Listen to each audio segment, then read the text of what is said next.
Hello, friends, and welcome to today's episode. A man in the woods sends an SOS text message from a drone while he is stuck in the snow. Casey Ryan, who is 37 years old, was very at ease in the woods of Eugene, Oregon's Willamette National Forest.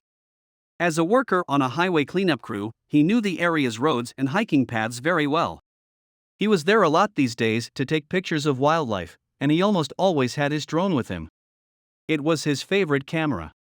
Ryan and his friend chose to go on a short hike in the snowy woods that morning, even though the weather wasn't great. Ryan thought he knew the area well enough. Still, the roads got colder as they drove. Ryan thought about going back, but when a truck went by them going the other way, he felt safe enough to keep going. He thought that the roads must still be able to be used that way. But it wasn't long before the two guys came across a woman who was stuck on the mountain road because her van had hit a snowdrift and flipped over. Ryan and his friend came over to help her. Ryan tried to move the woman's van with his truck's hitch, but he got stuck in the same spot. It took them hours to get the cars out, but the sun was quickly going down. The temperature was dropping. Ryan remembered the sad scene. The snow around the tires had turned into ice blocks, and I knew we weren't going to be able to get out. In the thick bush, 30 miles from the nearest town, their phones didn't work. The radio and walkie-talkies in their cars couldn't send a warning far enough. The three tourists got their cars ready to sleep for the night. It wasn't too scary for the hikers because they shared food and emergency tools. Ryan's friend may have been joking when he brought up a news story he had seen about people smuggling cell phones into jail yards by using drones. For Ryan, it all made sense at once. That was the answer. In Ryan's words, "I thought that was brilliant." He quickly took his drone out of his truck and tried to figure out how to connect his phone to it. He could call his wife and ask for help if the drone could get the cell phone above the trees. It wasn't easy, though. Ryan's small, light drone wasn't made to carry something as big as a phone, and he tried several times but failed. Ryan put duct tape and paper towel around his phone and tried to tie it to the bottom of the drone with a cord. He said, as the propellers went, I gave it a little boost. The drone had a hard time lifting the phone, but it finally began to do so.